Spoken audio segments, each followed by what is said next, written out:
Hi Gemini, welcome to my channel. My name is Angela and I will be your divine messenger for this What's Coming reading for the week. I don't know, about a week probably. This energy will last, but energy is very fluid, so we can't really put a time bracket on it anyway. So this is current energy and what we are moving into. And I am using my regular Rider-Waite with my Legacy of the Divine by Sierra Marchetti and my Fairy Oracle by Brian Froud. So I wanted to open your reading with a Fairy Oracle, and you guys got the Dark Lady. So I'm going to read this to you out of the book, and then we'll get into your reading. This is just kind of an overview of the energy that you guys are working with right now. So, where is it? We may reach the realm of the Dark Lady through grief, through deep surrender, through ecstasy, or through profound ritual. This card in a reading suggests that it's time to withdraw from the ordinary world to revitalize ourselves through retreat and surrender to the source. Unity and the song of ecstasis. This is a time of preparation for rebirth, of restoration and regeneration.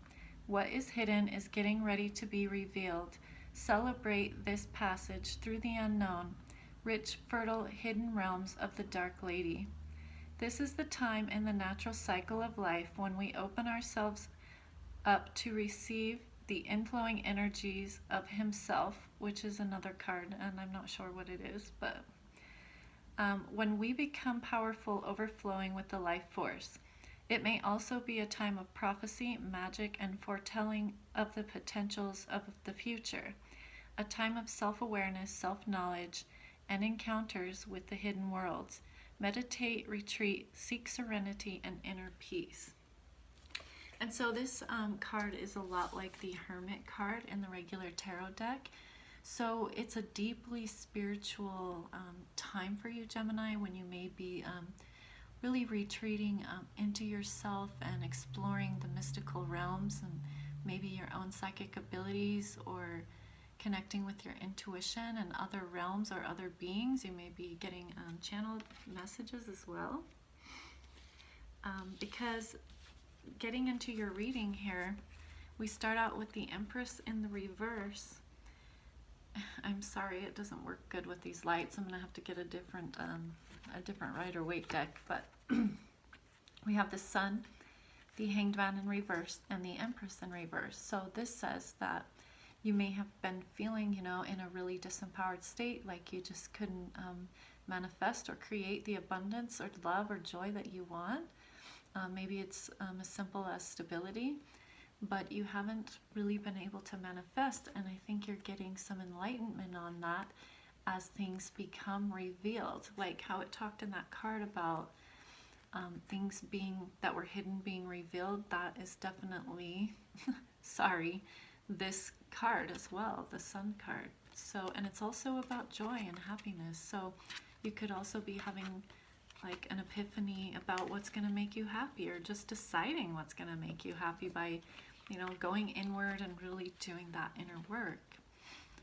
Because I think before, you may not have had any clarity about what it was that you wanted to manifest, what you wanted to create. You may have just been really confused and just not knowing where to even start. And you may have had issues collaborating with other people. There could be maybe just not getting along with the people around you, or just feeling really disempowered and not strong around these people. These could be people that are influencing you or making you just feel like you don't have the strength or the courage to move forward and maybe manifest what it is that you're wanting to. And you may have been juggling too many things, just had too much on your plate. And this card right here kind of talks about picking what's most important to you and letting the rest go. So taking things off your plate, making your life, a little less chaotic if that's what you have been dealing with. Because I'm seeing here, this came out with a lot of cards, but this is talking about this is a state of lack and loss, feeling sadness, regret, just not feeling happy about your situation. And this is telling me with the Six of Swords that you're going to be moving away from that. Sorry, you cannot see these at all. I am so sorry. That you're going to be moving away from that. And it's clarified again with the Five of Cups and then the World. So this is leaving sadness and moving into your destiny, and also closing a cycle of this sadness and lack and loss. And I think a lot of us are closing this cycle of lessons that we've had to learn and moving into, a brand new cycle. So you're definitely making progress in that direction.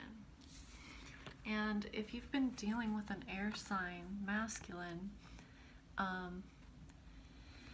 this could be that you're dealing with an air sign, masculine, or maybe someone that you thought you had a soulmate relationship with, or a twin flame, or some type of soul connection with.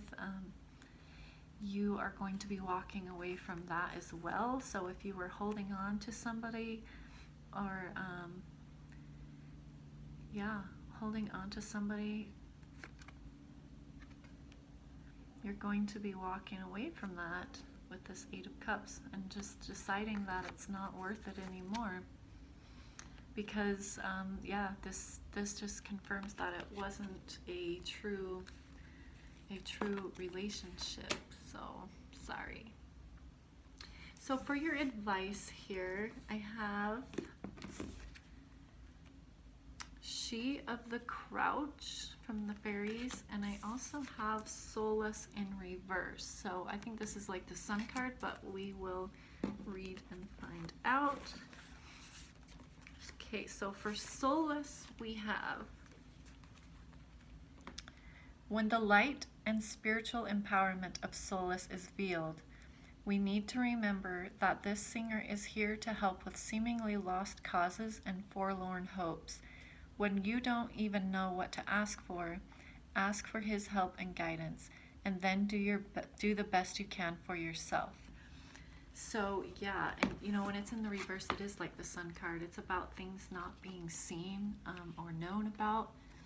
But with this card here in the upright, this is showing that those things are going to be brought to the surface.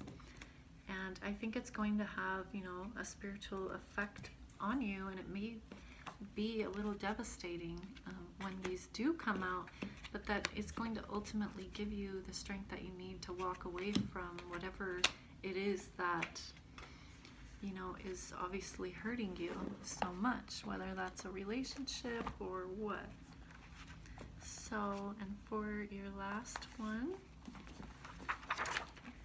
the She of the Crouch, I don't know how to say that, I am so sorry. She of the Crouch. She of the Crouch may indicate a form of pregnancy, a necessary time of nurturing and development. We need to be open to her overflowing grace. She may also indicate a need to allow her nurturing grace to flow through us to others in the form of unconditional love and giving and spiritual healing.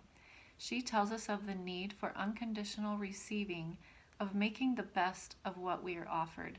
She also reminds us that unbounded love and grace is ours, just waiting to be accepted. The presence of this card in a reading radiates comfort and nurturing to the cards around it. And I think that's the same thing here. Like with this Empress in reverse, that's what the Empress is all about, is unconditional love and nurturing and fertility. So when she's in the reverse, it can speak of being infertile and not being able to create, and just not being connected to that nurturing, loving, divine feminine source energy. So, but I think that you're definitely going to reach that. You're going to be able to turn your Empress self, right way up, as you reach this epiphany, as things are exposed in the near future. So keep that in mind. And yeah, it just seems like you guys are on a deeply profound spiritual journey of the self, and kind of learning who you are and what your superpowers are and how you can make the best out of them in this world, and kind of just learning how to use your spiritual gifts in a way that's really loving and helpful to others. So good on you, Gemini. It sounds like you're doing fantastic work, and I will see you all next time.